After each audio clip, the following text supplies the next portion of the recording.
And so, you know, as I said, nothing inspires me more than the earth. So I feel grounded in what I'm doing, you know, even though environmentally and these sort of things I don't really identify with that very much, but doing the type of work that I've done over the years, which is trying to find the treasures on the earth, I've sort of found it quite a metaphoric process. But I think the one thing that I always tell students and other people, I think that if there's one thing that's been responsible for the 8 books and the endless other things I've done over the years, responsible for allowing me to do this, is that I had this other profession. You know, it supported me for 30 years. Mm-hmm. And I was my own boss.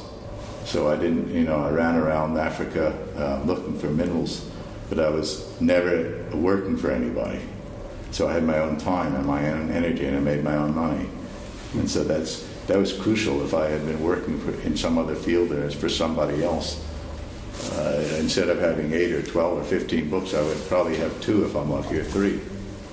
So this was also a very important thing. Look, you can have all the metaphors you want. People say, you know, when people say, well, where do the pictures come from? They come from 64 years of being on the planet, and maybe a couple billion years of evolution of other things that are on the planet. So that's where they come from. They come from the beginning of the planet. They come from the beginning of when life evolved. I'm related to the most basic thing on the planet, a single cell bacteria, and I'm also related to other human beings, but I'm not separated from them. And so I think these are the type of things that you get to really deeply understand. I think if you study geology, and I don't know how it ultimately translates into photographs. I mean, this is the hard part, because you can go to museum after museum, have to do this and do that.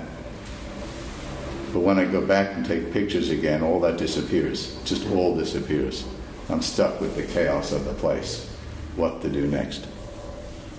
What to do next? That's the hard part.